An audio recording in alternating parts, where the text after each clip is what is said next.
Bueno, buenas noches, Señor. Aquí estamos, hombres y varones dispuestos a escuchar tu palabra a través de Julio, Señor. Llénalo de tu sabiduría, llénalo de tu gracia y de tu favor.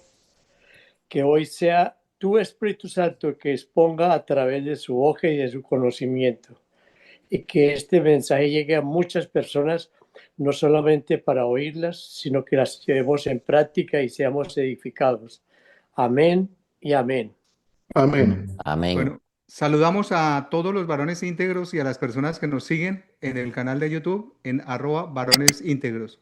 Hoy continuamos con el análisis y la presentación del Evangelio de Lucas, capítulo 4, el día de hoy, que será presentado por Julio Barberi, nuestro director y fundador del grupo de varones íntegros. Les rogamos que se queden hasta el final, porque al final hay una presentación de preguntas y respuestas, aportes, comentarios y viene un mini debate. Así que adelante, Julio. Bueno, muy buenas noches para todos los varones íntegros y para todos los que nos van a escuchar en diferido. Bienvenidos a todos a este capítulo de Lucas número 4.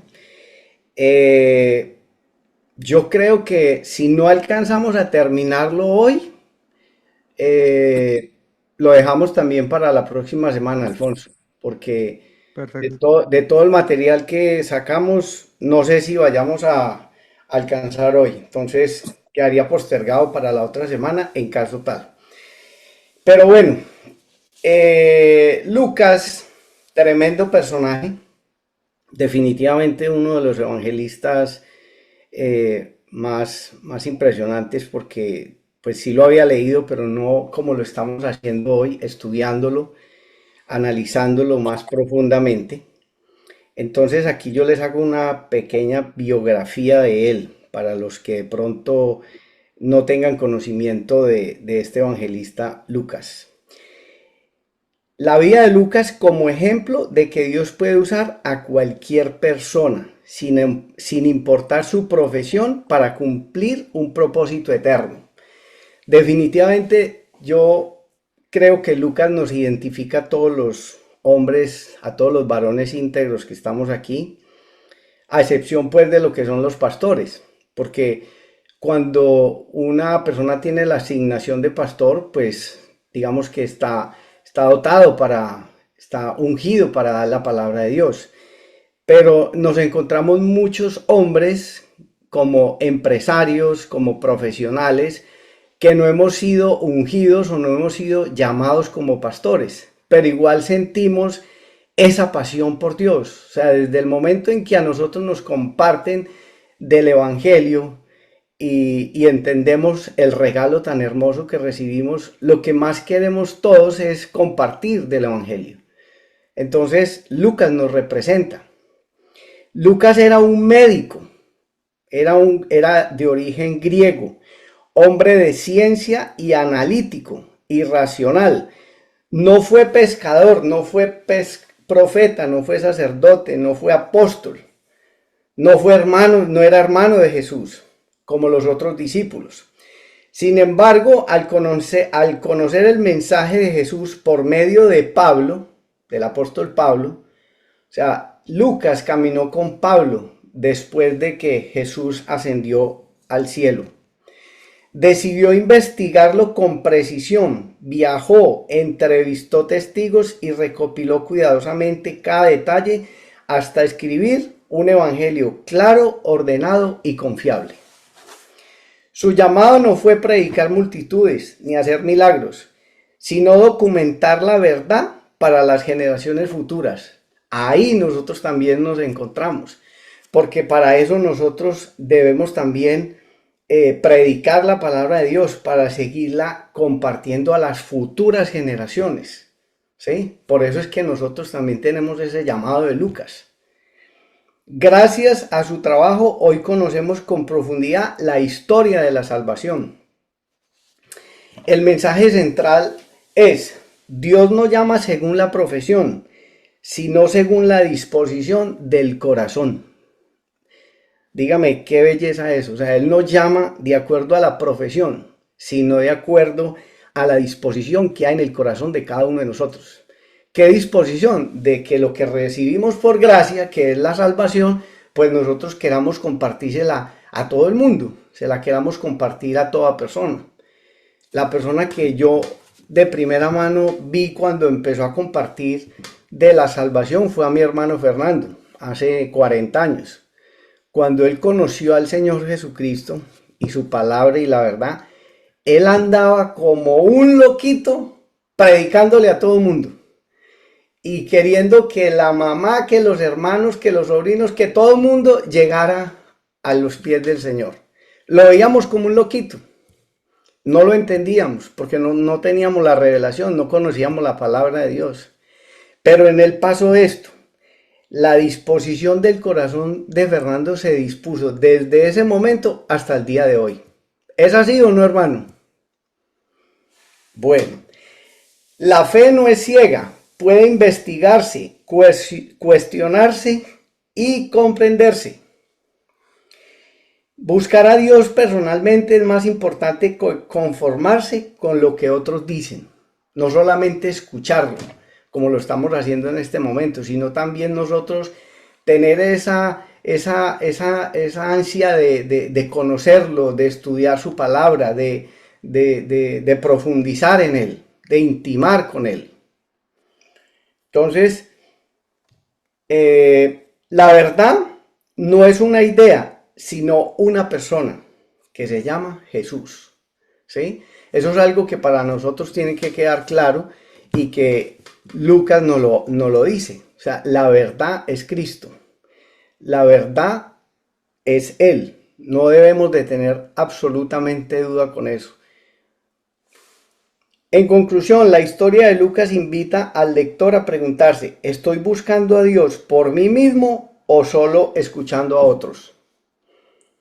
Debe ser buscada por cada uno de nosotros, no simplemente escuchando prédicas en YouTube, ni mirando mensajes de afuera, sino donde tú mismo puedas beber directamente para que, como dice la palabra, ríos de agua viva fluyan desde su interior. Cuando uno bebe la palabra de Dios, dice que dentro de nosotros hay un río, que fluyen ríos de agua viva para poder entregarle a la humanidad.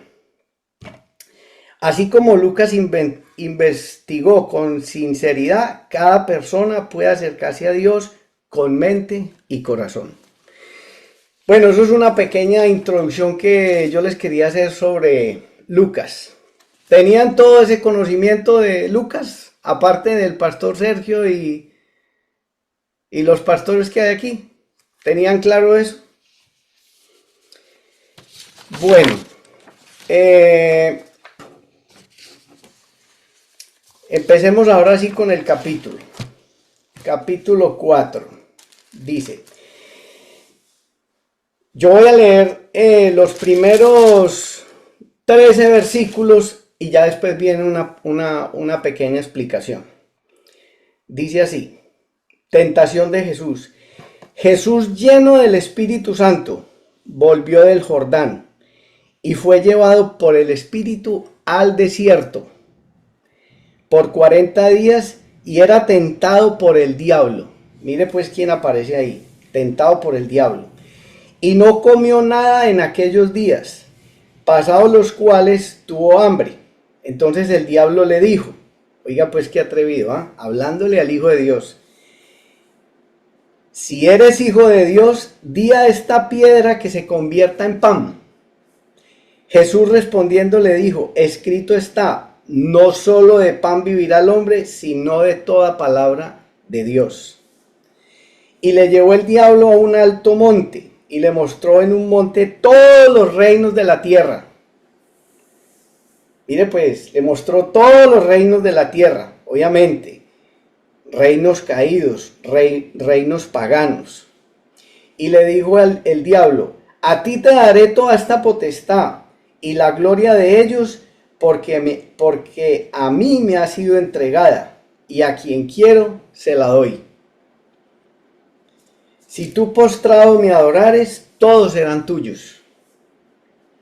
Respondiendo Jesús le dijo: vete de mí, Satanás, porque escrito está: al Señor tu Dios adorarás y a Él solo servirás. El Señor la tenía clara. Y le llevó a Jerusalén y le puso sobre el pináculo del templo y le dijo: si eres hijo de Dios, échate de aquí abajo, porque escrito está.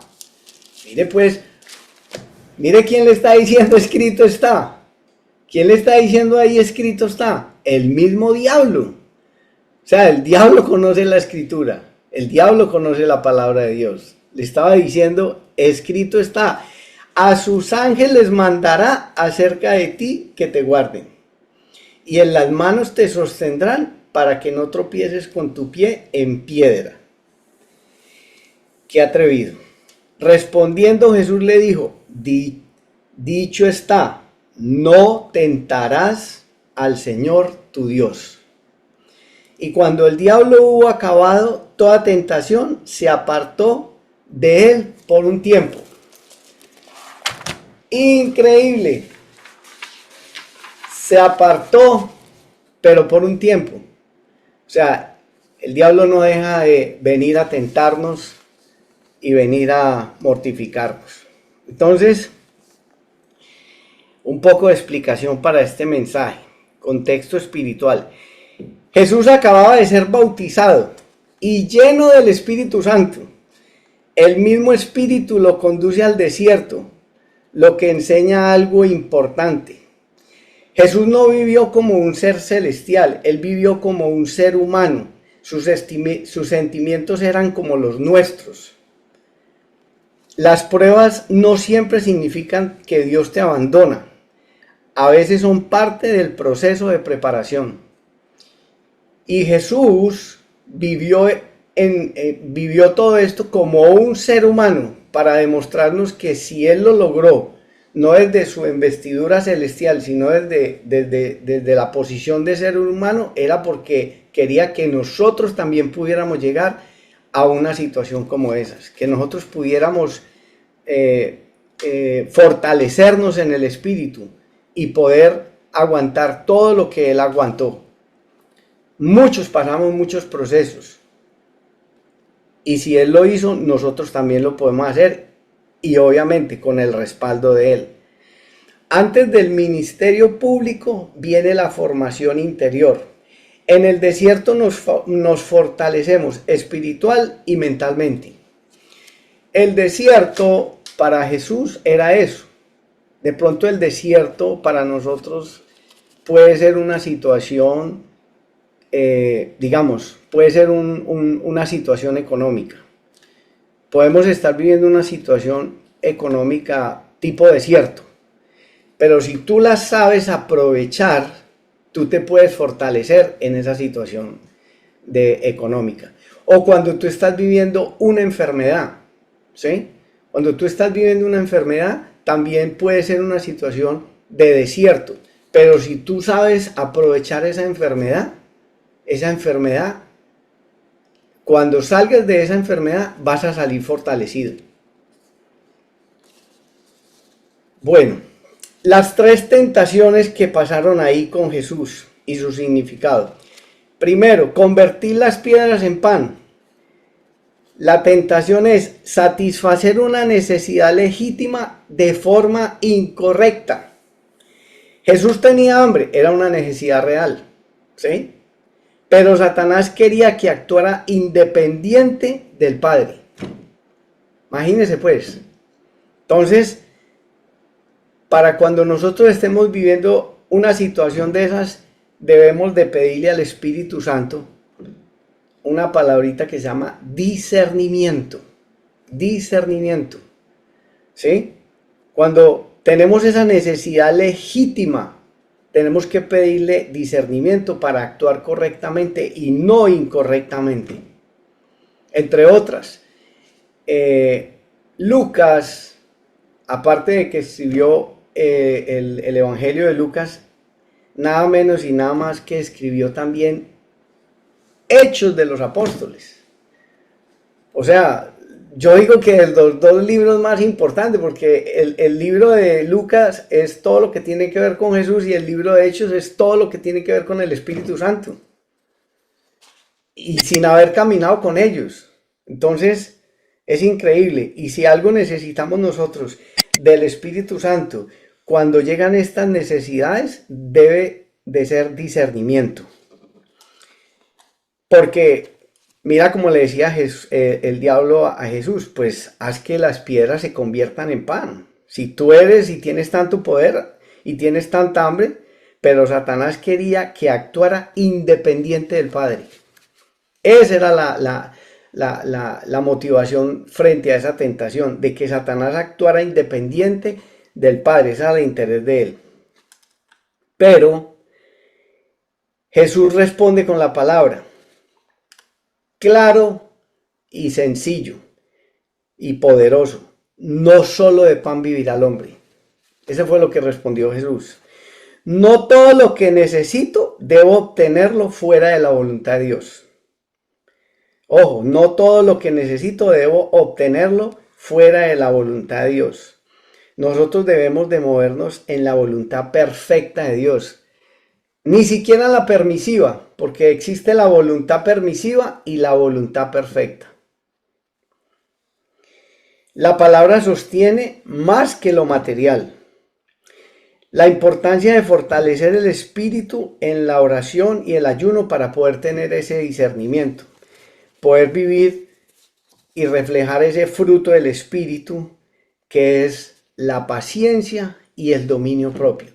Esos dos frutos son importantísimos cuando nosotros estamos viviendo una necesidad legítima como la que estaba viviendo Jesús.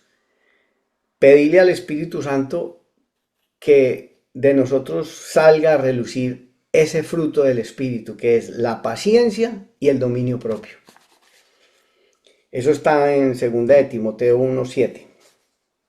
¿Ok?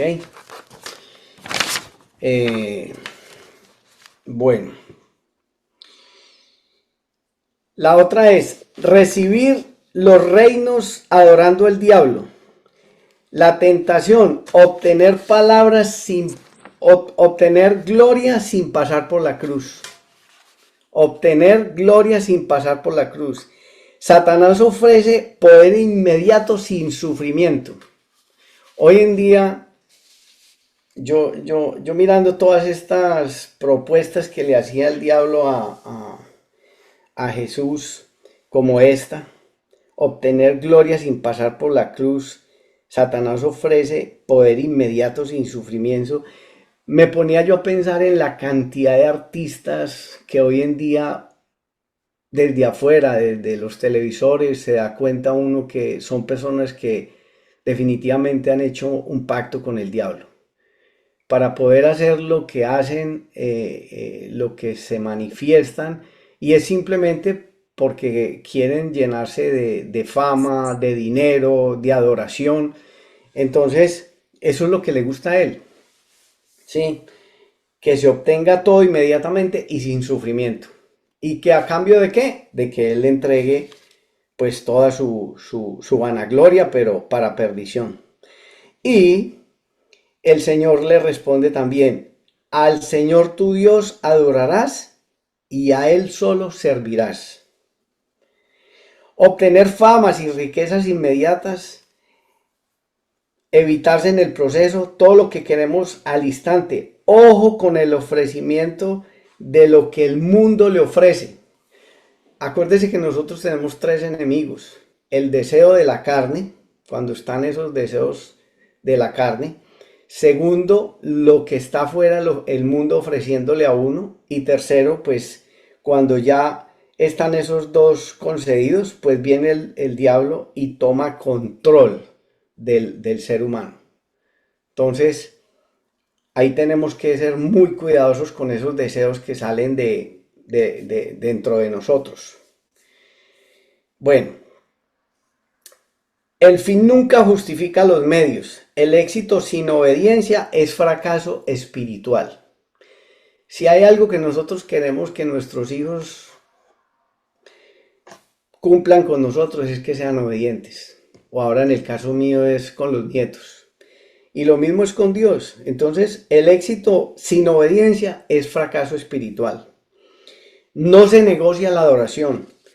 Nada, absolutamente nada que nos quite a nosotros el primer lugar de Dios, de adorar al Señor, de tener el tiempo con Dios, se lo puede quitar, se lo puede robar. Porque como dice, al Señor tu Dios adorarás y a Él solo servirás.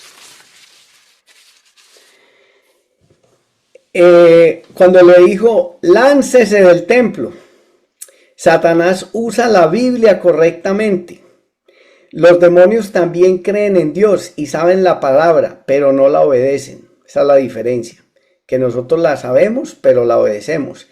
Ellos la manipulan. Entonces, no basta solo con decir yo creo en Dios, debemos creer más obedecer, creer más cambiar y creer más amar.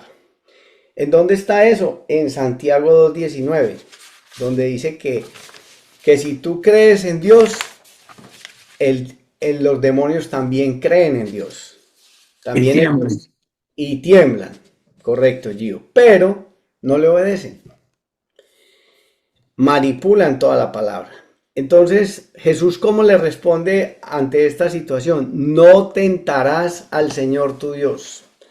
Entonces, cuando nosotros nos veamos tentados, esa es la palabra que tenemos que responder cuando hay un ofrecimiento de tentación. No tentarás al Hijo de Dios. No me tentarás, porque no puedes tentar a un hijo de Dios. Fe no es presunción. No obligamos a Dios a demostrarnos nada. Confiar no es provocar. Entonces, no debemos como entrar en ese juego de provocar a Dios para demostrarle que nosotros sí tenemos el respaldo de Él. Ojo con eso. Entonces, la estrategia de Jesús. Observemos la estrategia de Jesús. Él dijo, escrito está, no discute. Mire la estrategia de Jesús, que es la que nosotros debemos aplicar.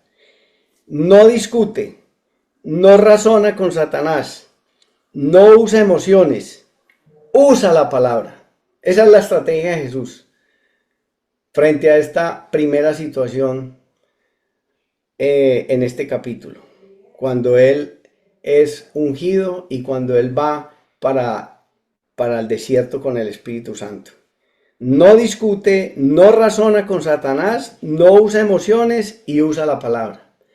Tengan muy claro eso porque eso lo tenemos que tener nosotros para cuando entremos a debatir con muchas personas que nos hacen llegar a esta situación.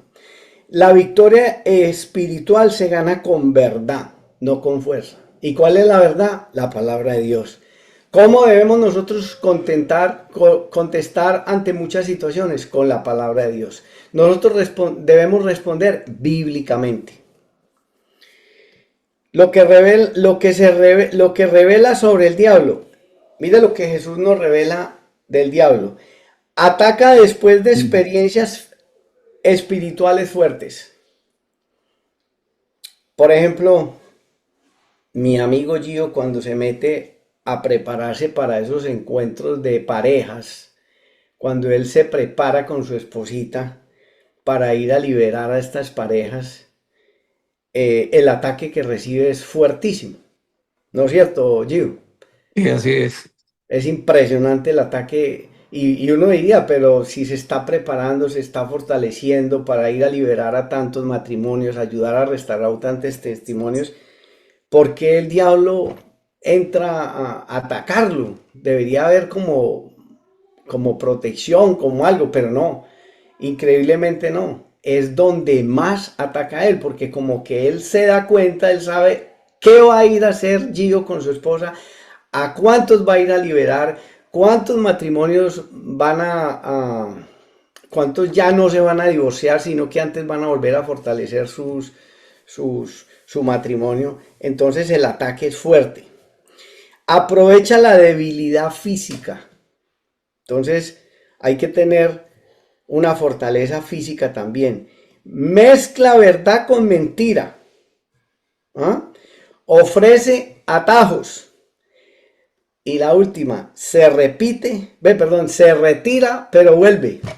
O sea, este no descansa. Este le da y le da consistentemente. Este pasaje muestra las áreas donde el ser humano siempre es probado.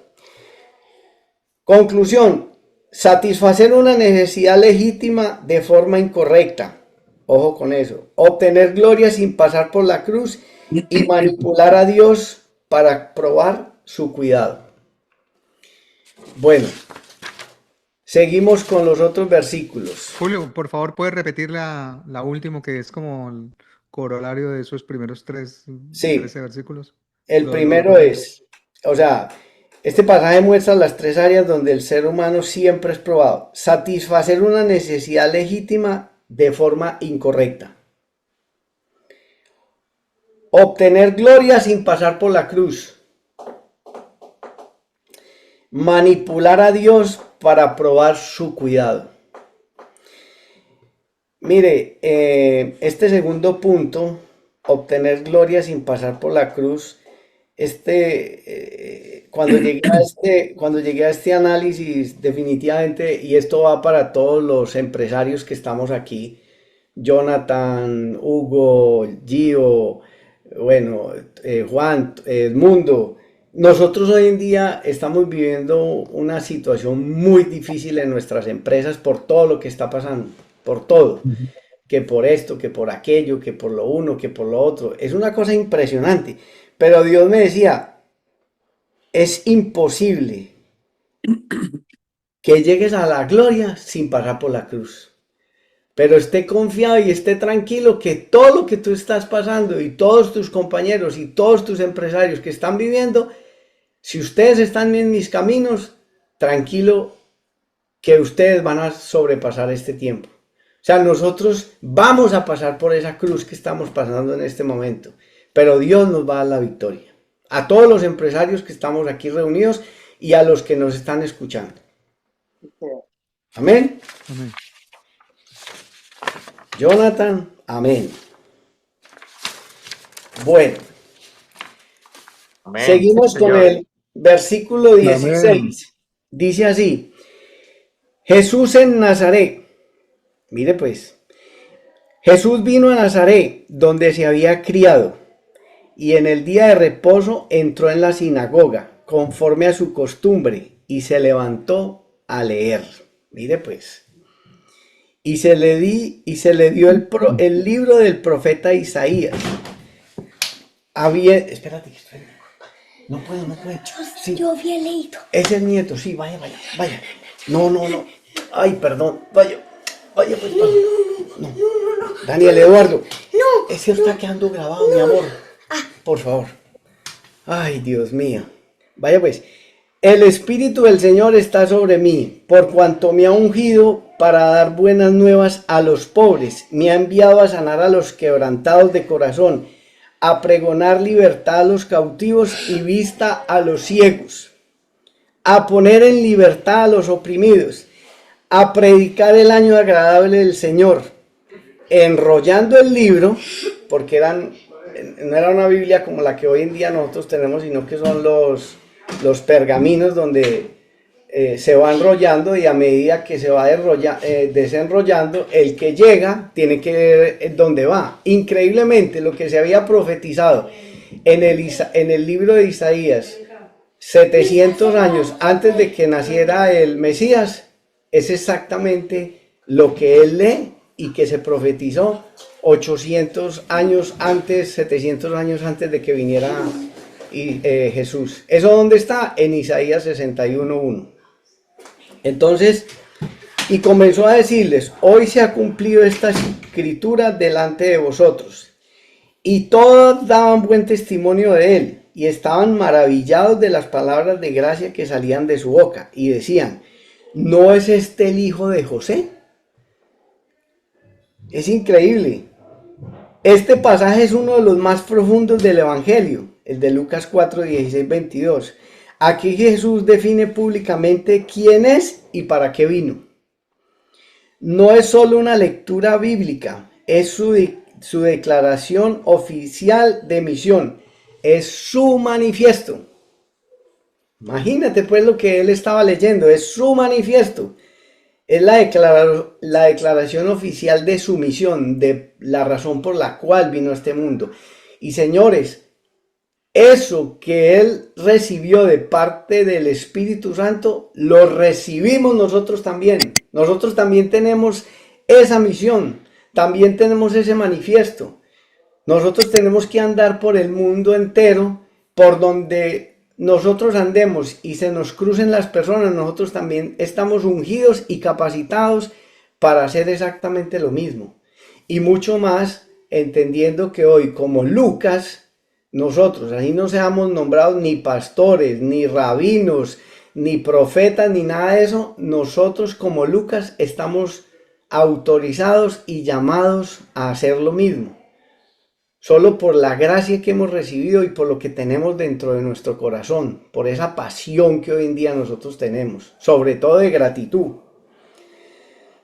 Ocurre en Nazaret, el lugar donde todos lo conocían como carpintero, pero esta escena revela una verdad espiritual muy fuerte. Dios suele revelarse primero a quienes menos creen en ti. O sea, Él se revela en los que menos creen en Él. Ahí es donde Él se revela. El impacto fue tremendo para los del pueblo judío, porque ellos dijeron, wow, pero si es que este es el hijo de José. No lo podían creer. Asimismo, nos ha pasado a nosotros. Wow, pero es que el que está hablando hoy en día de Dios no puede ser. Si yo lo conocía a él como un hombre mundano, un hombre mujeriego, un hombre tomatrago, un hombre que hacía negocios raros. O sea, no lo puedo creer. Yo no puedo creer que este hombre esté haciendo esto, esté compartiendo del Señor. Lo mismo le pasó a él, lo mismo nos pasa a nosotros. Entonces, en el versículo 16, Jesús ya tenía hábitos espirituales antes del ministerio. Iba cada sábado al Shabbat, escuchaba la palabra y participaba. El poder público nace de una vida privada disciplinada.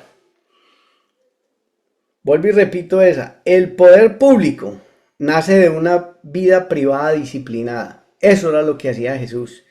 Jesús tenía una intimidad con su Padre todos los días, todo el tiempo, ¿sí? Entonces, de esa intimidad que tiene con el Padre, pues obviamente nacía todo el poder que él tenía, por esa disciplina que él tenía de relacionarse con él. Yo los motivo a que ustedes tengan esa intimidad con el Padre todos los días de su vida, ya sea a los que les gusta madrugar, como a mí, pues entonces que busquen las horas de madrugada para tener esa intimidad. Pero hay a otras personas, hombres y mujeres, que les cuesta mucho trabajo madrugar, y entiendo que eso químicamente está establecido de esa manera, pero que sí les gusta trasnochar, sí les gusta quedarse hasta las 10, 11, 12 de la noche. Entonces busquen esa intimidad por la noche. Yo a las 8, mejor dicho, a las 8 de la noche Jesús no me encuentra a mí, estoy durmiendo. Pero de las 4 de la mañana en adelante, segurito que me encuentra. Entonces, no es que los que no madruguen no pueden llegar a tener esa intimidad. No, sí, decida usted, tiene la química para madrugar o por la noche, pero busque ese tiempo de intimidad con el Espíritu Santo. Ahí los liberé a los que sufren, que no creen, que creen que solo le busca a Dios por la mañana. Bueno, en el versículo 19, Jesús abre el libro en Isaías 60, abre el libro de Isaías 61. No fue casualidad. En la sinagoga los textos eran rollos y encontrar ese punto tomaba tiempo. Lucas quiere mostrar que Jesús eligió ese pasaje. Lo que Jesús aclara, cada frase describe el tipo de Mesías que él sería. Jesús no vino primero a crear religión, vino a restaurar al ser humano completamente. que esa es una de las situaciones que a uno le cuesta mucho trabajo cuando uno comparte. Jesús no era nada religioso, pero nada. Jesús era todo lo contrario.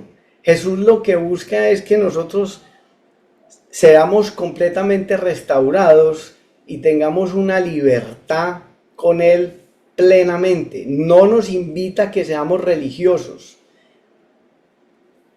para nada. No, el cristianismo no es una religión, es una relación entre tú y Él, que es muy diferente. Se cambia religión por relación. Bueno, el Espíritu del Señor está sobre mí. Aquí Jesús revela su identidad. No dice, soy maestro, soy profeta, soy líder.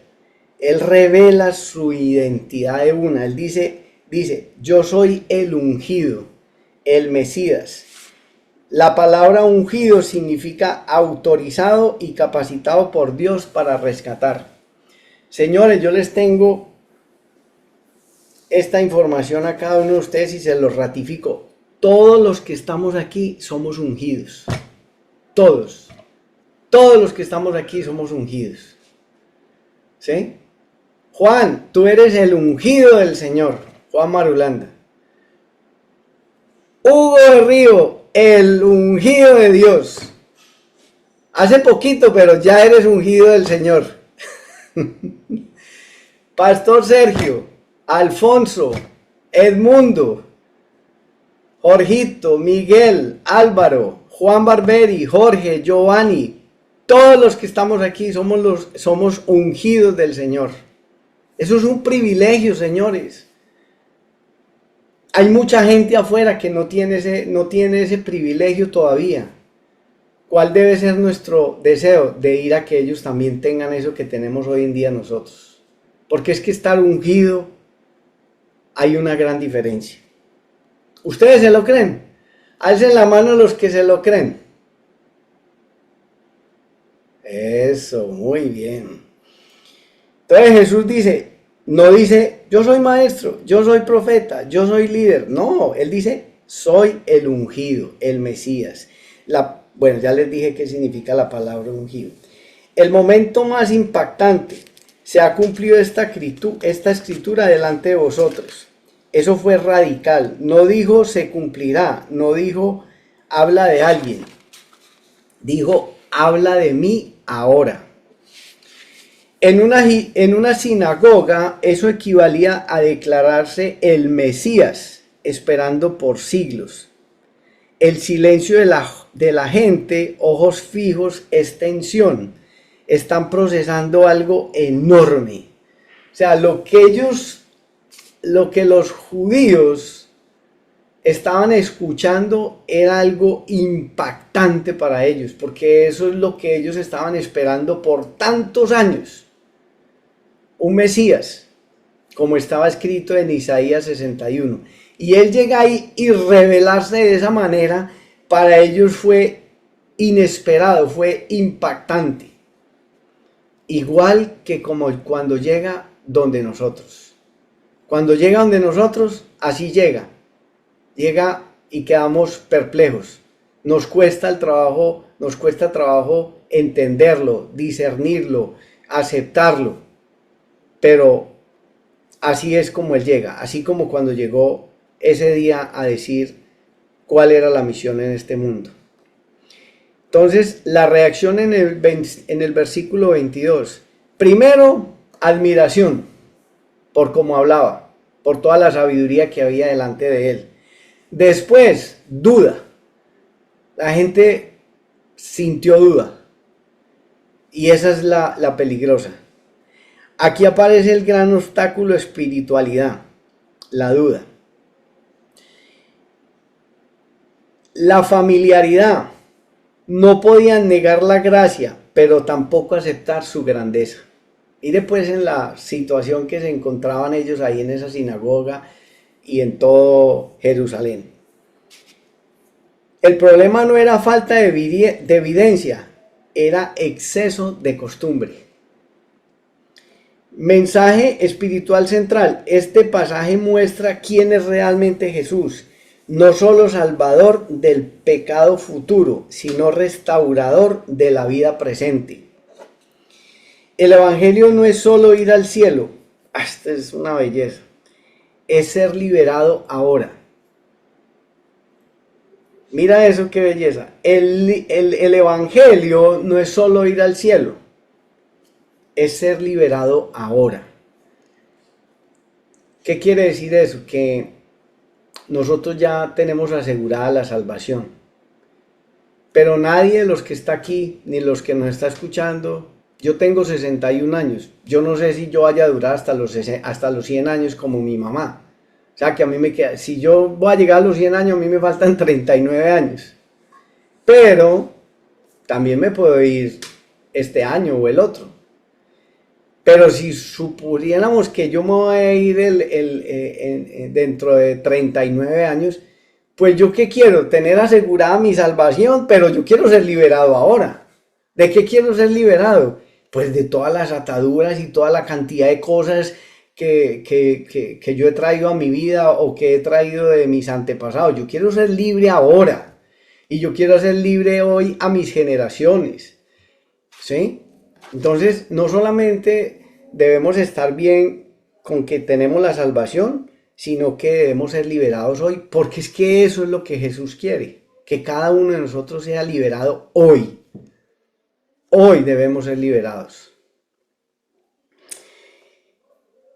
Las tentaciones en el desierto demostraron que era santo, totalmente. En este pasaje muestra para quiénes vino.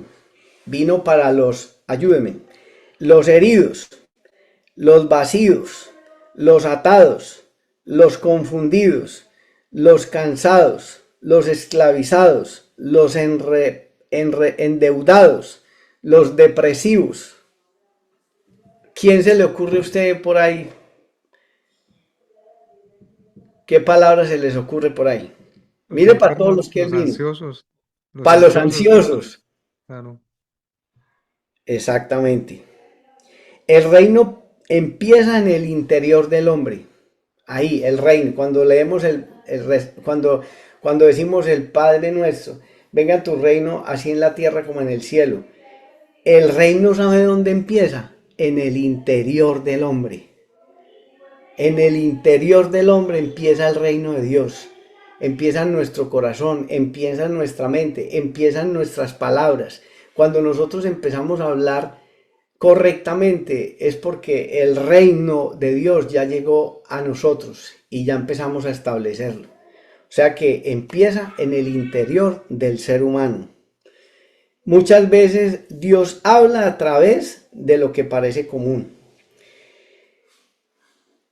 Pero ellos ignoraban. Dios estaba cumpliendo su promesa frente a ellos. El corazón puede acostumbrarse tanto a lo sagrado que deja de reconocerlo. ¿Sí ves? El corazón puede acostumbrarse tanto a lo sagrado que deja de reconocerlo a Él, que deja de reconocer la grandeza de Jesús. Entonces, en resumen, Jesús no comenzó su ministerio haciendo milagros, lo comenzó declarando su propósito. Su propósito. Antes de mostrar su poder, reveló su misión, y esa misión sigue siendo la misma: restaurar al ser humano desde adentro hacia afuera. Bueno, 8:17. ¿Cómo estamos de tiempo, Alfonsito? No le escucho. ¿Tienes tiempo? ¿Tienes 25 minutos más? Tienes 47, llevas 47 minutos, Julio. Bueno, sí, no. Yo creo que voy a leer esta última y para que hablemos y preguntemos al respecto. Sigue un hombre que tenía un espíritu inmundo, pero siguen tres muy buenas donde el evangelista Lucas deja algo muy lindo, que es Jesús sana a la suegra de Pedro, muchos sanados al ponerse el sol, y Jesús recorre Galilea predicando. No creo que las alcance a decir, entonces las dejamos para la otra semana. Entonces terminemos esta. Un hombre que tenía un espíritu inmundo. Descendió Jesús a Capernaum. Quiero decirles a los oyentes aquí que yo tuve el privilegio de estar en Capernaum. Capernaum. Estuve ahí cerca a la sinagoga, donde muy posiblemente él leyó ese capítulo, y estuve ahí cerquita a la casa de Pedro. Tuve ese privilegio. Ciudad de Galilea, y les enseñaba en los días de reposo, y se admiraban de su doctrina, porque su palabra era con autoridad. Pues, estaba en la sinagoga un hombre que tenía un espíritu de demonio inmundo, el cual exclamó a gran voz, diciendo: déjanos, ¿qué tienes con nosotros, Jesús Nazareno? Oiga, ¿quién cree que habló ahí? ¿El hombre o el demonio? El demonio. No fue el hombre. El demonio fue el que habló. Usted puede creer que cuando uno tiene un demonio, el demonio habla por uno, ¿no? ¿Has venido para destruirnos? Yo te conozco. ¿Quién eres? Eres el Santo de Dios. Oh, oiga pues. Jesús le respondió diciendo: cállate y sal de él. Entonces el demonio, derribándole en medio de ellos, salió de él y no le hizo daño alguno. Y estaban todos maravillados.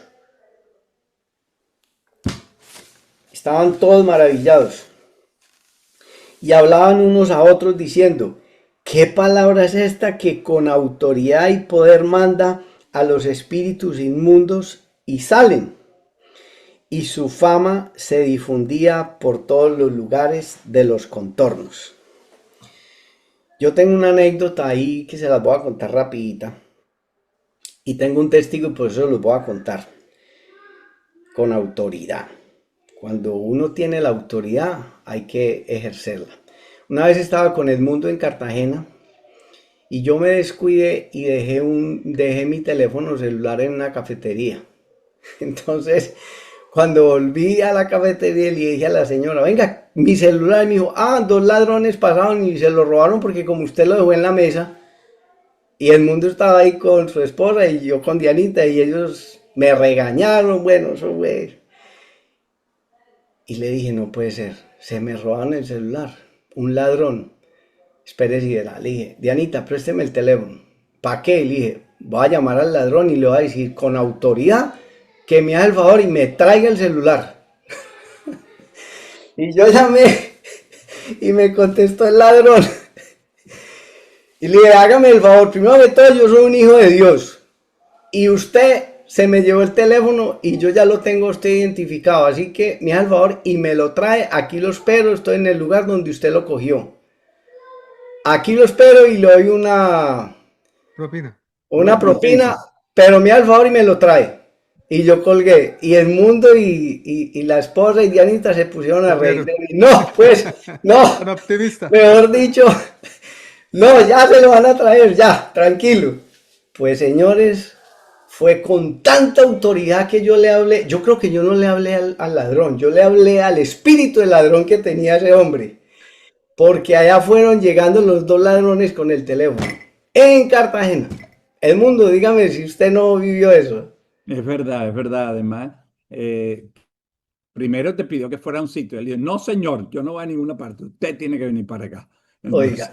Entonces, coño, ¿cómo vas a un sitio? A lo mejor te esperan y te pasa algo. No me va a pasar nada. Él va a venir, me va a traer el teléfono. Y nos seguimos comiendo la arepa de huevo y el jugo de lulo. Pero, señores, eso es una evidencia. Yo personalmente, en ese momento, yo dije: voy a hablar con autoridad. Pero después dije: yo definitivamente no le hablé al muchacho. Yo le hablé al espíritu del ladrón que tenía ese muchacho. Y el espíritu fue el que el demonio que él tenía fue el que me hizo caso. Imagínate Yo, que él dijo yo, que ya lo había vendido. Entonces Julio dice, pues va y lo recupera y le dice que se lo devuelva. No, mejor dicho. yo sí les sugiero que no van a hacer la prueba, porque de pronto se quedan sin el celular. Bueno, entonces, en estos versículos, describe el primer milagro público. Mire, es el primer milagro público de Jesús. De liberación que Jesús hace en su ministerio en Galilea. Aquí no solo sana a alguien, demuestra quién es realmente.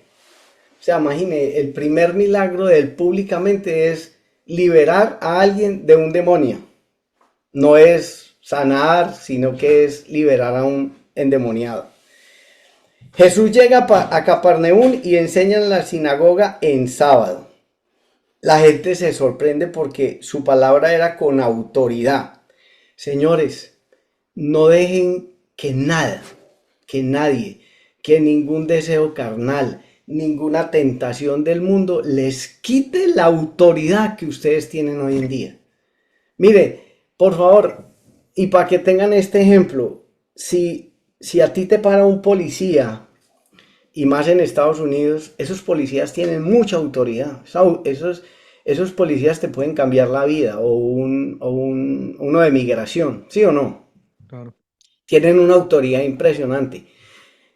Pero si esos policías, usted les ofrece un billete de $100 y ellos te lo llegan a recibir, pierden toda la autoridad. Ya, la perdieron. ¿Sí o no?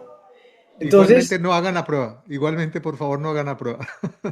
no, pero bueno, digamos en Colombia, qué triste cuando una persona que tiene autoridad la pierde por una bajeza, por una bobada. Entonces, hago ese énfasis aquí en todos los que estamos aquí. Tener autoridad es un poder y es algo tan espectacular que no vale que la entreguemos por nada, por absolutamente nada. La autoridad. ¿Ok? Bueno, la gente se sorprende porque su palabra era con autoridad. Los escribas enseñan citando rabinos anteriores. Rabí dijo, el rabino dijo, según la tradición esto. Pero Jesús habla diferente, no interpreta la verdad. ¿Sabes por qué Jesús no interpreta la verdad? Porque Él es la verdad. Porque Él es la verdad. ¿Sí? Cuando nos enfrentamos a personas cuando estamos compartiendo el evangelio, una de las cosas que dicen, es que a mí lo que no me gusta de ustedes los cristianos es que ustedes se creen que ustedes tienen la verdad. Pues señores, tenemos que tener eso muy claro, como nos lo dice Lucas. Es que nosotros tenemos la verdad porque Jesús es la verdad. El verbo se hizo carne y el verbo es el yo soy. El yo soy. Ese es el verbo y esa es la verdad. El verbo se hizo carne. Por eso impacta, habla como alguien que tiene autoridad propia, no prestada. En el 33 y 34, en la sinagoga había un hombre poseído, el demonio reconoce a Jesús inmediatamente. Yo te conozco quién eres, es el Santo de Dios. Esto es muy importante, los demonios saben quién es Jesús, pero increíblemente aún no lo entienden. Nosotros nos cuesta trabajo creer que los demonios conocen a Jesús, lo conocen más que nosotros. Espiritualmente el pasaje enseña, el mundo humano dudaba, el mundo espiritual no tiene dudas. El mundo humano dudaba, pero el mundo espiritual no tiene dudas. El demonio también dice, ¿has venido para destruirnos? Ellos sabían que Jesús venía a terminar su dominio, como cuando llega a una casa, cuando uno llega a liberar un hogar, cuando uno llega a liberar un matrimonio, cuando uno llega a liberar un enfermo. Jesús no conversa ni hace rituales, solo ordena. Jesús no conversa ni hace rituales, solo ordena.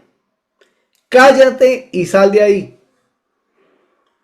A los que de pronto les toca estar liberando en sus iglesias o en los ambientes en los que se mueve. Yo sé que mi hermano Fernando con la fundación se mueve en un mundo demasiado caído allá donde él está. Así es sencillo, hermano pastor. Cuando estés liberando a alguien, yo sé que tú lo tienes muy claro, cállate y sal de él. Y el demonio obedece inmediatamente. Clave teológica. Jesús no pide ayuda a Dios, no usa objetos, no hace ceremonias. Solamente da la palabra con autoridad. Cállate y sal de él. Su autoridad es directa. Esto muestra que no es un profeta más, es el Señor sobre el mundo espiritual. En el 36 y 37, la gente queda impactada. ¿Qué palabra es esta? Nota dos cosas, autoridad y poder. En el judaísmo habían exorcistas, pero usaban rituales largos que Jesús solo habla y ocurre. Por eso su fama se extiende rápidamente. El significado espiritual. Jesús tiene autoridad absoluta.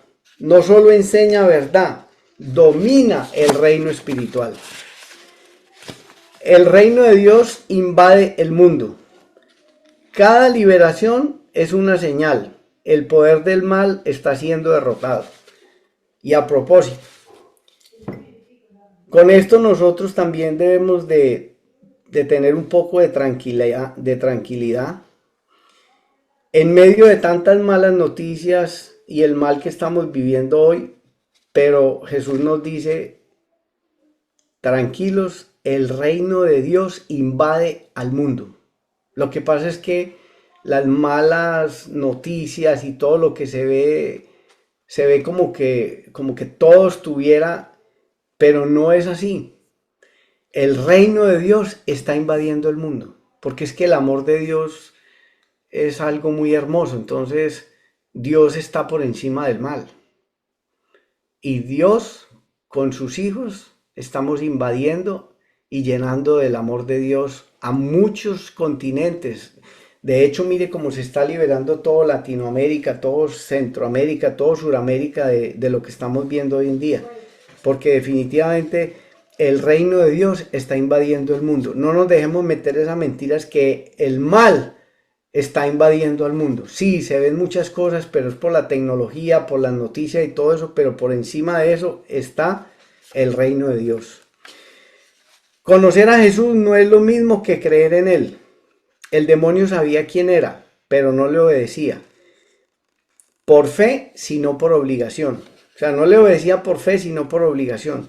Muchas personas hoy saben sobre Jesús, pero no se rinden a él. Mire qué diferencia. Muchas personas saben y conocen a Jesús, pero no se rinden a él.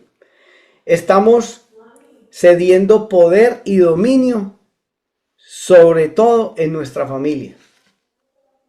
Ojo, nosotros no podemos ceder poder ni dominio sobre nuestra familia. En estos días hablaba yo con alguien que nosotros tenemos que, como abuelos, tenemos que estar pendientes de nuestros hijos y nuestros nietos. De la primera generación, segunda generación y tercera generación. Si Dios nos da la oportunidad de llegar a la cuarta, magnífico. Pero nosotros no debemos cederle ahí en esa parte al enemigo. Este milagro no es solo una sanidad, es una proclamación. El rey ha llegado y las fuerzas del mal tienen que retroceder. Mandó a callar al demonio. O sea, esto me encanta a mí. El rey ha llegado y las fuerzas del mal tienen que retroceder.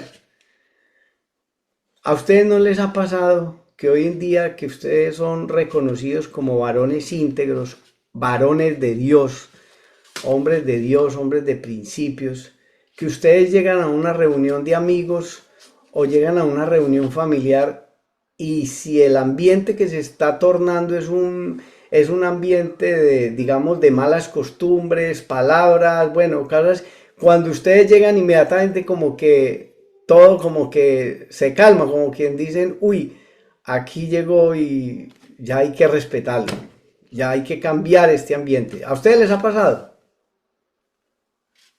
Bueno, Claro que sí. entonces, pero ojo, nosotros tenemos que ser transformadores de ambientes. Ahora, si tú llegas a un ambiente donde hay mundo, donde hay deseos carnales, donde hay vainas, y a ti te acogen con esa misma situación, entonces te tienes que hacer un análisis. Porque se supone que cuando tú llegues, todo debe cambiar. Debe existir el respeto, debe existir la honra, ¿sí? Y mucho menos si tú llegas y se confabula con ellos. ¿Me hago entender? Ustedes, todos los que estamos aquí debemos ser transformadores de ambiente para principios de Dios, sin dejar de ser felices, sin dejar de disfrutar, sin dejar de reírnos, sin dejar de compartir, pero nosotros no podemos confabularnos con esos grupos donde se hacen tantas cosas que, como hablaban estos días, son cosas que no le agradan a Dios. Entonces, el rey ha llegado y las fuerzas del mal tienen que retroceder. Mandó a callar al demonio. El demonio dijo, yo te conozco quién eres, el santo de Dios. Y Jesús respondió, cállate. Porque Jesús manda callar a alguien que estaba diciendo la verdad. Jesús no acepta testimonios del mal. Aunque la frase es correcta, porque el demonio estaba hablando la verdad, la fuente es incorrecta. Dios no quiere que la verdad sea anunciada por el reino de las tinieblas. Oiga pues, Él quiere que el reino sea anunciado por sus hijos, pero no por el reino de las tinieblas. Es un principio espiritual. La verdad no solo importa que se dice, también importa quién la dice. ¿Sí? La verdad no importa solamente de lo que se dice, sino quién la dice. Si Jesús permite eso, parecería aliado de los demonios. Si Él hubiera permitido eso de Él, entonces hubiera parecido como que Él estaba aliado y confabulado con el demonio. Confundiría a la gente. Diría legitimidad al mundo espiritual maligno. Daría legitimidad al mundo espiritual maligno. He ahí, vuelvo al mismo caso de ahora. Nosotros no podemos confundir a la gente. ¿Cómo no la podemos confundir?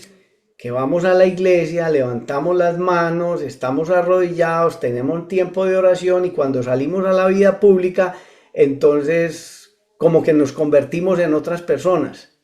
Entonces ahí a los primeros que vamos a confundir va a ser a nuestros propios hijos. Oiga, mi papá, mi abuelo, yo lo veo aquí postrado, lo veo en la iglesia cantando y cuando lo veo con los amigos, lo veo haciendo unas cosas que yo digo, este no es como el mismo que yo veo en la casa y que veo en la iglesia. A ellos son los primeros que confundimos. No quiere decir que no vamos a compartir con nuestros amigos que no conocen de Dios, pero tenemos que tener eso claro. No podemos confundirles ni a ellos mismos ni a los que están con nosotros en un ambiente privado. Jesús separa completamente su reino del reino oscuro. Evita un malentendido sobre el Mesías. La gente esperaba un Mesías político y guerrero. Si comienzan a gritar el Santo de Dios, podría intentar hacerlo rey por la fuerza, como ocurrió en Juan. Él no quería que fuera nada por la fuerza, todo que fuera por convicción. Ya vamos a acabar aquí. Pero Jesús vino primero a salvar del pecado, morir en la cruz y no a iniciar una revolución inmediata. Por eso controla la revelación. A estos los teólogos le llaman el secreto mesiánico. ¿Usted sabe quién estaba a punto de denunciarlo? El el demonio, sí, el demonio, y él no quería que eso fuera anunciado por ellos. Por eso los teólogos le llaman el secreto mesiánico. Jesús revela su identidad progresivamente, no de golpe. La fe debe nacer del corazón, no del miedo. Oiga pues eso, a mi estimado Hugo. La fe debe nacer del corazón y no del miedo. Imagínate creer por qué los demonios lo gritan. Eso produciría temor, espectáculo y sensacionalismo. Por eso, cuando nos encontramos con ciertos líderes espirituales que infunden ese temor, que hacen como ese espectáculo, que gritan, que eso es sensacionalismo. Y eso no es bueno, eso ahuyenta, eso aleja. Pero Dios busca arrepentimiento, compresión y decisión personal. No fe basada en lo paranormal. Los demonios saben, pero no se someten. En Santiago 1:19 dice, también los demonios creen y tiemblan. O sea, conocimiento igual a salvación, información igual a transformación. Jesús no quiere seguidores impresionados, quiere discípulos rendidos. Jesús no quiere seguidores impresionados, Jesús quiere discípulos rendidos. En resumen, Jesús lo manda a callar porque no acepta propaganda del mal, la gente aún no entendería su misión y la fe no debe nacer del miedo.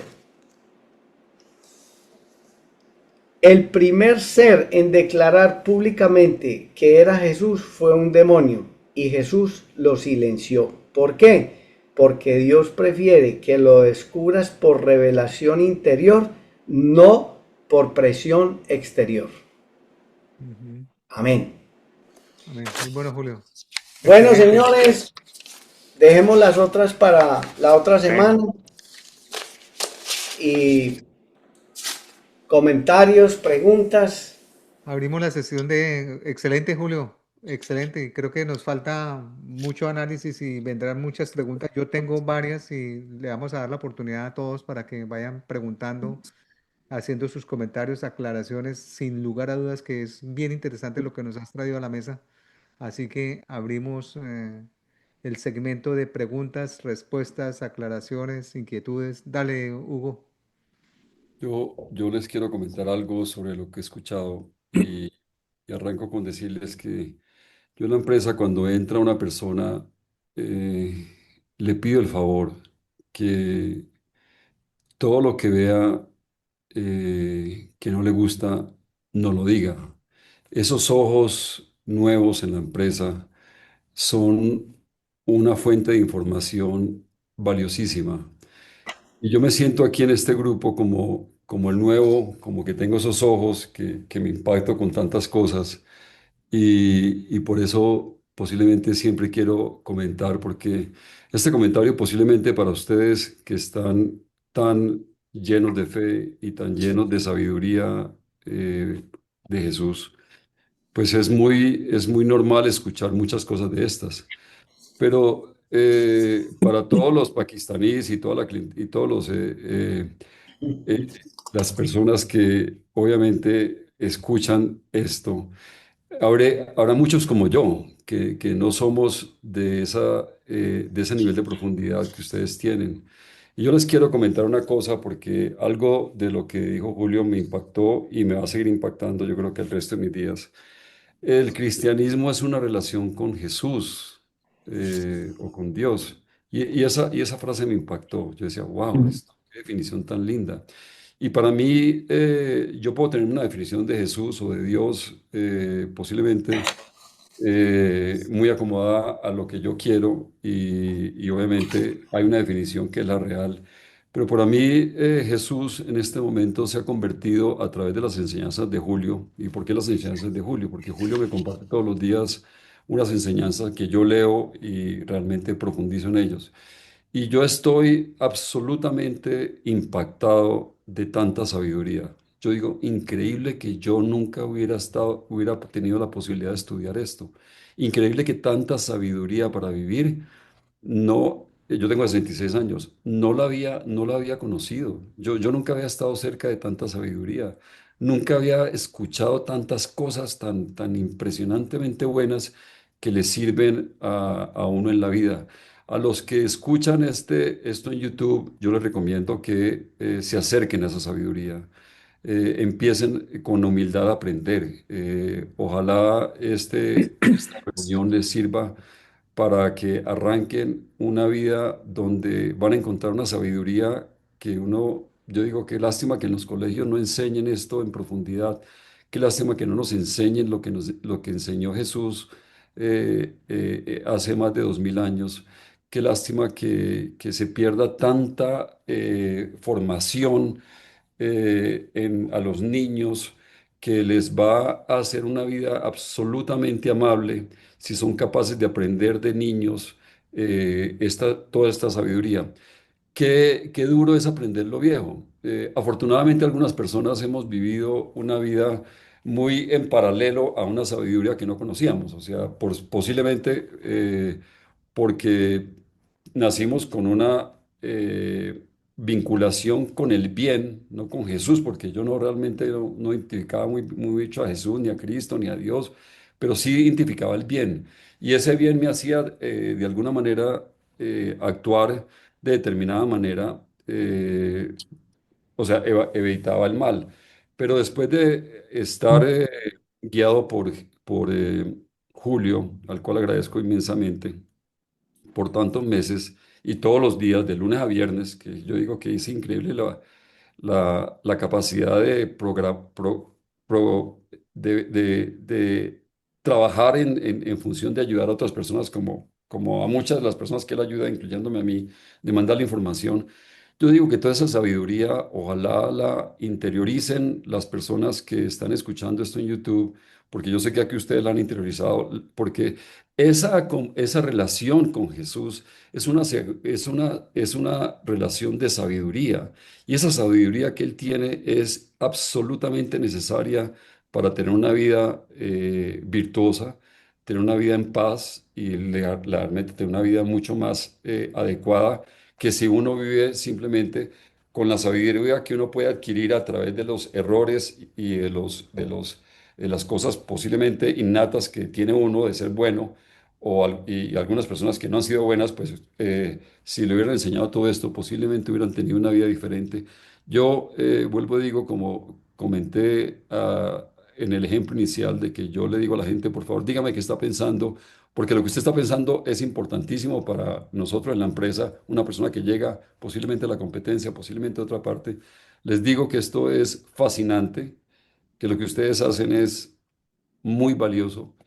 A Julio, pues todo mi cariño y todo mi agradecimiento. Muchas gracias. Muchas gracias, Hugo, muchas gracias. Usted sabe que es con todo el corazón. Y la idea es que todo esto lo repliquemos.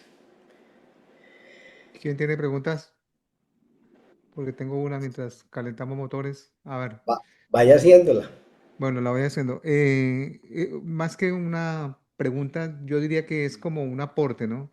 Dale. Porque yo veo que hoy has presentado en el Evangelio de Lucas, particularmente en el versículo 35, como si fuese el primer milagro de nuestro Señor Jesucristo. Y nosotros vimos por allá, cuando analizamos el Evangelio de Juan, que en el capítulo 2 exactamente, que el primer milagro había sido la conversión del agua en vino. Entonces, eso me llevó mientras lo ibas presentando, me llevó a la mente una análisis que hizo un periodista colombiano famoso que se llamaba o que se llama Juan Gosaín, que dijo que los cuatro evangelistas eran como cuatro periodistas, que eran Judas, Lucas, Mateo y Marcos, que registraron un evento con su mirada de manera distinta, como si estuviesen en un edificio, en un piso distinto, y un accidente hubiera pasado en la calle o un evento hubiera pasado en la calle y cada uno daba una versión del mismo accidente. Lo digo porque dices que en la, en la, en el Evangelio de Lucas se presenta como el primer milagro, en el hombre que tenía un espíritu impuro y que Jesús lo expulsa. Pero en el Evangelio de Juan nosotros vimos que Juan lo llama el primer signo de Jesús, para que nos acordemos, porque necesitamos hacer como un paralelo entre lo que es Lucas y Juan, porque para Juan se habla de signos y no de milagros. Entonces no hay contradicción, es lo que quiero decir. Es la vista, los ojos del evangelista Lucas, que difiere un poco de Juan sin que necesariamente llegue a haber una contradicción. Ese sería como el primer punto. Tengo varias preguntas más, pero me gustaría escucharlos a ustedes. Dale, Alvarito. Hasta donde yo entiendo, el primer milagro que hizo Jesús fue en privado, en una boda. Y cuando Julio habló, dijo el primer milagro público. Ujú. Allá fue un milagro privado en un banquete. Este fue el milagro público ante todo el mundo que estaba viendo. Es lo que yo entiendo, la diferencia entre el vino y el que hizo con el endemoniado. Sí, absolutamente. Tienes razón, porque el banquete de las bodas de Caná era un evento privado. Tienes razón. Y Julio habló de un evento público, como el primer milagro en su ministerio público. Es lo que Ok. entiendo, creo. Le podríamos preguntar aquí a los pastores Sergio y Gio y Fernando, eh, ¿qué fue en el transcurrir de Jesús? ¿Qué fue primero? ¿Esas bodas o cuando él fue al desierto y salió del desierto a encontrarse con ese endemoniado? Yo creo que cuando va a Nazaret es cuando inicia su ministerio y ahí Sí. está siendo bendecido como el ungido del Padre y él mismo lo dice. Y para mí es válido que lo que dice Alvarito es público, pero haber ido a Nazaret, a la sinagoga, y haber abierto el libro que correspondía a ese día específicamente, no que lo cogió, sino que ese día era la lectura porque se leía en orden, Isaías. Isaías, el Espíritu del Señor está sobre mí, era la confirmación, tú lo dices muy bien, como gran evangelista Julito, citaste al evangelista Lucas, que es un médico excepcional. Muy bien, te felicito, hermanito. Gracias, Ahí, hermano. Gracias. Yo tengo aquí la respuesta de ChatGPT si la quieren oír. Dila. Dice, eh, ya vengo un momentico. Yo le pregunto cuál fue el primer milagro de Jesús. Dice, el primer milagro registrado en los evangelios fue la transformación del agua en vino en las bodas de Caná. Ujú. ¿Qué ocurrió? Jesús estaba en una boda en Caná de Galilea, se acabó el vino, situación socialmente vergonzosa en esa cultura. Su madre le informó del problema. Jesús ordenó llenar 6 tinajas de piedra con agua y el agua fue transformada en vino. Pero aquí dice una cosa muy interesante que tú comentas, Alfonso. No fue un milagro público, entonces fue un milagro privado, exactamente. Alvarito, Alvarito, vea. sí, Tremendo. muy bien, Alvarito. Muy bien, buena la acotación. Ujú. Buenísima. Yo tengo una pregunta que no quiero dejar pasar. Yo no sé si nos alcanza el tiempo para analizarla, Julio. Tú me dices, porque pues vamos ya sobre la hora Ujú. y 48. Y es que nosotros aprendimos en alguna exposición, creo que hizo Gio en algún momento, que nosotros no deberíamos, como lo dice el Génesis, como pasó en el Génesis, conversar con la serpiente. ¿A qué me refiero? Que Eva, en el Génesis, dice, Eva conversó con la serpiente y le dio pie para que a través de esa conversación el pecado se metiera a través de Eva y obviamente contaminara o tuviera acceso a Adán, porque a Adán cuando le preguntan, ¿y usted por qué siente que está desnudo? Pues porque, ¿qué fue lo que hizo? No, dijo, la mujer que me has dado fue la que me ofreció, o sea, le echó la culpa a la mujer. Y ciertamente la mujer fue la primera que cayó, pero la mujer cae por esa conversación. Entonces decíamos y sacábamos un análisis de esa enseñanza en alguna oportunidad que nosotros no debemos conversar con la serpiente.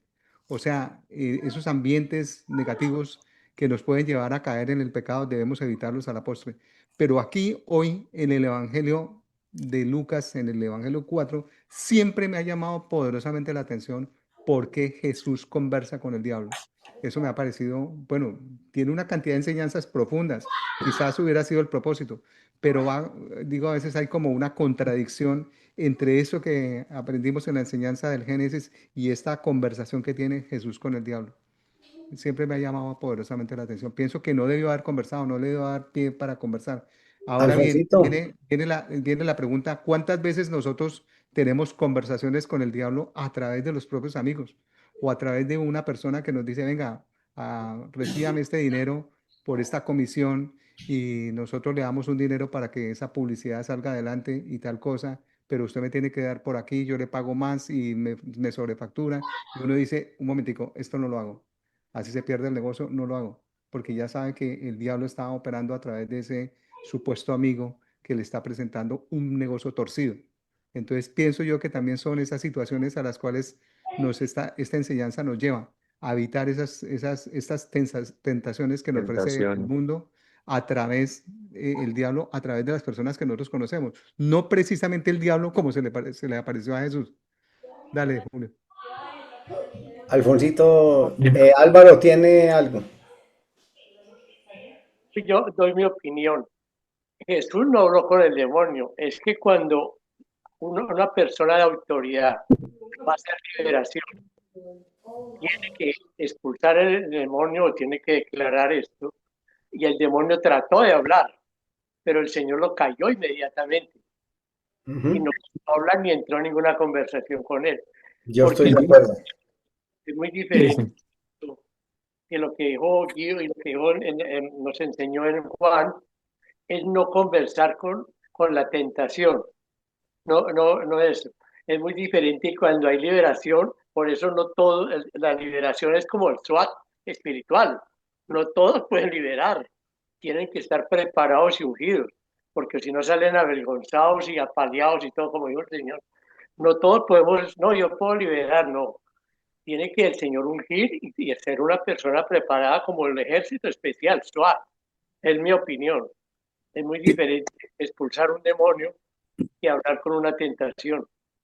Yo creo, Alvarito, que Julio. estás muy enfocado porque si leemos el versículo, dice, Jesús lleno del Espíritu Santo, he llevado al desierto por 40 días.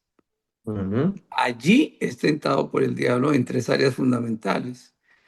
¿Cuáles fueron? Convertir las piedras en pan, que es una tentación física. Ujú. Ofrecer el reino del mundo, que es una tentación de poder. Y lanzarse del templo es una tentación 100% espiritual. Entonces, varias cosas. La tentación siempre viene después de una experiencia espiritual que nosotros tenemos, como explicaba Julito, como cuando vamos a trabajar nosotros con las parejas. El enemigo siempre va a atacar muchas cosas, ¿no? Tu identidad, tu provisión, tu propósito, pero el Señor siempre respondía, escrito está. Y también quería acotar algo que es bien interesante porque el número 40 ustedes lo ven en la Biblia muchísimas veces y no es casualidad que el Señor haya estado 40 días en el desierto, ¿cierto? Si ustedes preguntan, el número 40 tiene un significado espiritual muy grande en la Biblia, porque el número 40, así como el Señor fue 40 días al desierto, pues Él fue como una prueba, pero también fue a prepararse, a purificarse, y fue como una transición que Él iba a tener en un nuevo comienzo donde Él iba a empezar. No es que sea un número mágico ni nada, de eso estoy hablando yo, pero sí yo veo en el número 40 que es un patrón que marca muchos procesos de transformación y lo vemos a través de la Biblia y les voy a nombrar algunas cosas. 40 días de lluvia hubo cuando hubo el juicio en los tiempos de Noé. Llovió 40 días y 40 noches. ¿Y eso qué fue lo que pasó allí? Hubo corrupción en esa época. Esto también sirvió para limpiar y un nuevo inicio para la humanidad. O sea, el número 40 definitivamente marca una etapa y un comienzo. 40 años en el desierto que duró el pueblo de Israel. ¡Guau! Ahí fue la formación del carácter del pueblo de Israel. El pueblo de Israel pagó 40 años bajo liderazgo de Moisés. Pero ¿qué quiso hacer Moisés ahí? Bueno, el Señor demostrarle al pueblo de Israel en 40 años, romper esa mentalidad de esclavos, probar la obediencia del pueblo de Israel, porque el pueblo de Israel fue un pueblo muy duro, muy desobediente, y formar como una identidad. Entonces, el comienzo, el principio es que el desierto no solamente era un castigo, sino era una escuela. Yo hice alguna vez una enseñanza de estoy pasando por el desierto, sobre todo en el COVID, cuando yo perdí a mi hermano Germán en Nashville. Para mí fue un desierto muy grande. 40 días también que estuvo Moisés en el monte Sinaí, donde el Señor le mostró muchas cosas, le reveló intimidad. 40 días que estuvo Elías caminando con el Señor, 40 días que Jesús estuvo en el desierto para prepararse para el ministerio. O sea, miremos que no es casualidad. Yo no sé si ustedes han dado cuenta que también hubo 40 años de reinado de los reyes como Saúl, David y Salomón. O sea que el número 40 siempre representa un ciclo completo de liderazgo. Y lo traigo porque solamente leemos en el capítulo de Lucas y leemos solamente, fue llevado 40 días al desierto, pero es que detrás de ese 40 hay muchísimas cosas más por aprender. Gracias, Gio, gracias. ¿Quién más tiene preguntas, comentarios, inquietudes? Me llamó la atención también lo de sensacionalismo, ¿no? La fe sin sensacionalismo, como lo explicaste. Sí, no, Ese es bien, bien interesante. eso Y la, ahuyenta. y la, la afirmación que hiciste que se puede escuchar, se puede escuchar la Biblia, pero cotejar, se puede escuchar un pastor, un ministro, se puede escuchar lo que sea, pero siempre debes comparar con la primera fuente que es la Biblia. Siempre Ah, compararla y no quedarse con la Alfonsito, palabra de Dios de oídas.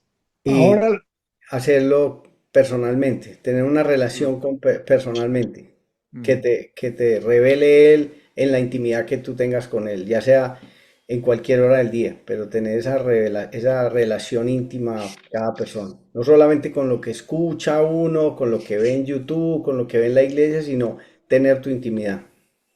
Dale, Jorge. Alfonsito, también en relación a lo Ah, que decías tú, de que el evangelio, los alarmistas es como mirar el accidente desde un edificio que decías ahora, desde diferentes posiciones, ¿no? Pero yo creo que definitivamente este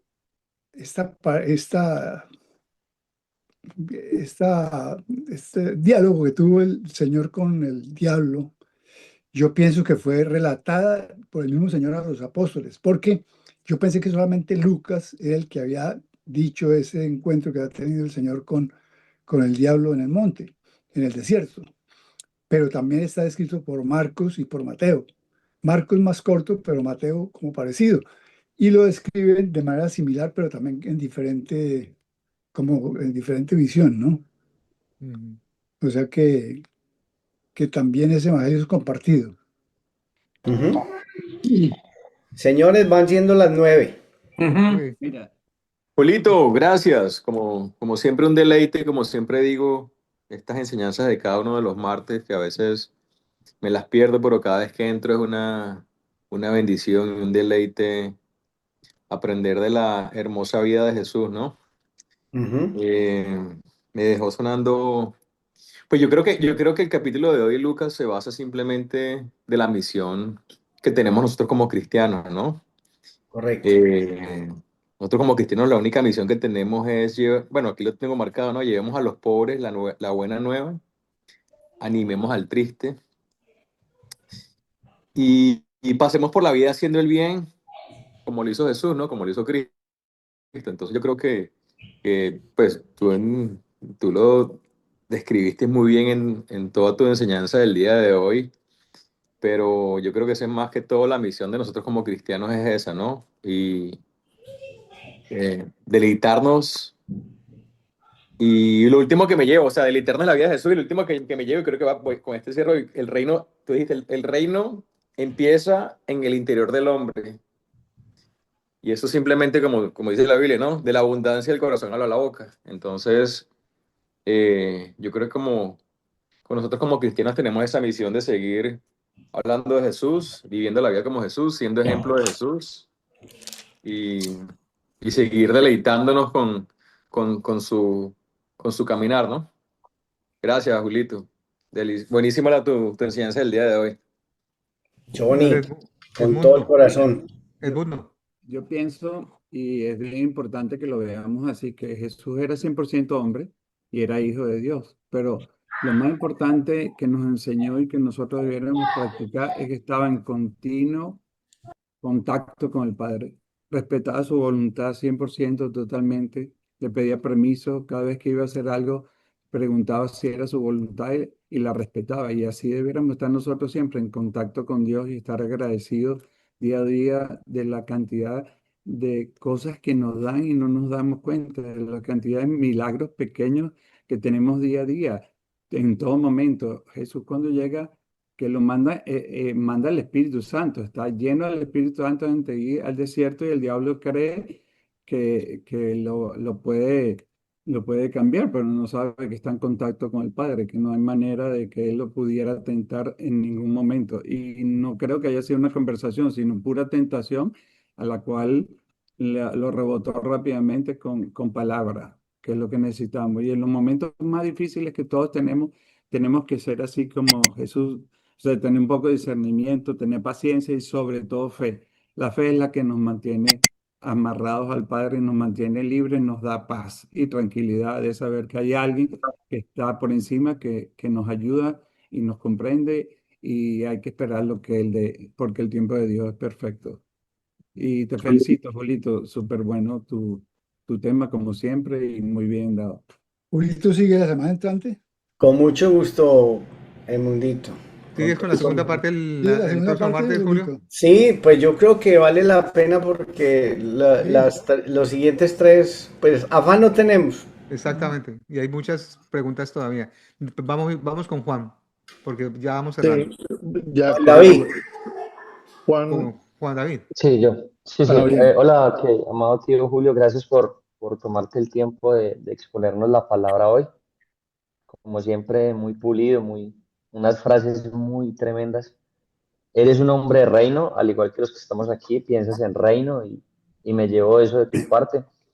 Me llevo varias frases que quiero como recordarlas. Tú dijiste que Dios no quiere seguidores impresionados, sino discípulos rendidos, que la ujú, fe no debe ser ni nacer del miedo, sino que la fe debe nacer por el oír y y que del el amor. poder público nace de la intimidad. Entonces yo me llevo esas frases, tío. Gracias por tu exposición. Eres todo un maestro, tío. Muchas gracias. Con Leonel. mucho gusto, sobrino amado. Nada más rápidamente, Julito, agradecerte por el tema tan bonito, tan interesante, por la presentación. Y me quedo nada más con una reflexión bien, bien, que para mí me impactó bastante, que es que la relación con Dios debe nacer del corazón y no del miedo, no del temor. Así Ujú. que bueno, gracias, Julito. Yo sé que ya estamos tarde, así que eso es. Fernando, Excelente, brevemente. excelente. Con mucho No, gusto. yo ya compartí, pero me llamó mucho la frase, el corazón se acostumbra tanto de lo sagrado que llega a desconocerlo, a no reconocer lo sagrado. Muy interesante esa frase. Sí. Bueno, ¿ibas a decir algo yo? yo iba No, a no, decir no, algo también. ya. Dale, Juan Marulanda. Breve, por Una, favor.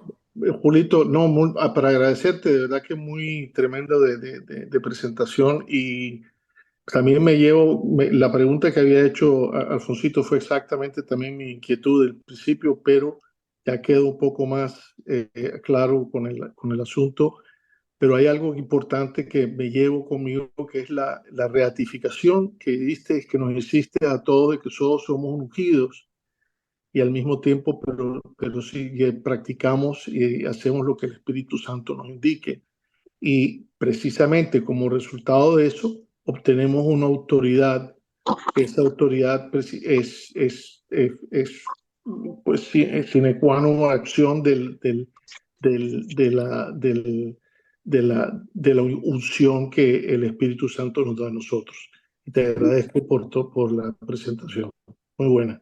Sí, Juan, eso es bien importante. O sea, cuando nosotros recibimos al Señor, nosotros recibimos la unción de Él y más cuando nos bautizamos, cuando somos sumergidos en el agua, de pronto lo que nosotros a veces perdemos para poder liberar personas de demonios es que de pronto no nos encontramos en santidad. O sea, estamos fuera de la santidad. Y mí me pasó una vez en un encuentro de hombres que llevamos como 90 hombres a un encuentro. Yo estaba con mi pareja y a nosotros nos tocaba cuidar como unos 15 hombres. Y entre esos 15 hombres había uno que era como medio peligroso. Y mi pareja, en los 20 días de preparación, el hombrecito le jalaba el trago. Le gustaba mucho el trago. Y nosotros teníamos que prepararnos en ayuno, en oración, en adoración, o sea, nos teníamos que santificar. Y él no respetaba esa preparación, y antes todo lo contrario. Tomaba trago, porque era una atadura que él tenía, y el pastor pues no se había dado cuenta que él tomaba trago. Y cuando estábamos en el encuentro, liberando a estos hombres, él se fue a abrazar a ese hombre para darle una demostración de cariño porque el hombre estaba sufriendo mucho. Y este hombre lo cogió y lo levantó como si tuviera una fuerza sobrenatural y lo tiró. Y le dijo, usted a mí no me toque. ¿Cómo va a ser? Eso fue, y claro, yo era el único que sabía en qué condición estaba mi coequipero. Entonces, definitivamente uno pierde el poder, pierde la autoridad cuando uno no está en santidad. Y más cuando uno se las da de ir a estar liberando y estar orando por las personas. Si tú no estás en santidad, el demonio se va a dar cuenta y te va a rechazar. Entonces, que estemos ungidos, estamos ungidos. Pero podemos estar ungidos y no podemos estar en santidad. Claro, claro. Entonces debemos de entender que somos los ungidos de Dios y que debemos de buscar todos los días la santidad, estar en tiempos de santidad. Eso. En primera de Pedro 2:9 dice que nosotros somos sacerdotes, Julito. Sí.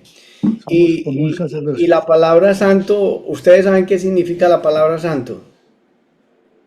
Apartado. ¿Qué significa la palabra santo? Parecido a Dios. No. En ausencia de pecado. No. Pureza. Apartado. Apartado. Simplemente apartado. Entonces, estamos apartados para la santidad.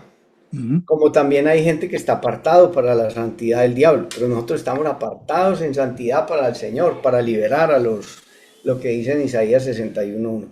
Bueno, señores, seguimos en la otra semana con las otras dos historias que están ahí en el capítulo 4. Lucas 4. Que es la... Nombra, Julito, a la persona que nos despide en oración mientras yo te resumo la frase apoteósica de la noche, que está en el versículo 21 de Lucas 4. Hoy se cumple esta escritura en presencia de ustedes.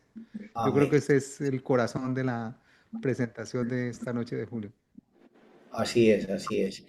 Bueno, entonces, ¿a quién ponemos a que cierre esta oración? Pues pongamos a nuestro querido amigo Héctor Lemus, que lo veo por allá como todo abrigadito, todo bogotano. ¿Ah? Todo cachaco. Todo cachaco. Abre el micrófono. Activa tu micrófono. Hemos compartido bueno con ese doctor Lemus cuando vamos a Bogotá, ¿no es cierto? Activa tu No se quiere dejar desactivar el teléfono. Tienes el micrófono activado. Activa tu micrófono, Héctor. Queremos oír, Héctor. Ya. Ahora sí. Bueno, gracias, Julito, por esa deferencia. Por favor. Bueno, hermanos, Padre de bondad, te damos gracias por este encuentro en el que hemos compartido nuestras aspiraciones y dudas. Encomendamos todos nuestros planes y acciones a tu divina voluntad. Ayúdanos a llevar adelante lo que hemos aprendido aquí con fe y humildad, y que tu Espíritu Santo continúe guiándonos. Bendícenos al seguir adelante. Te lo pedimos por Cristo nuestro Señor. Amén. Amén. Sí es mi coronel, con autoridad.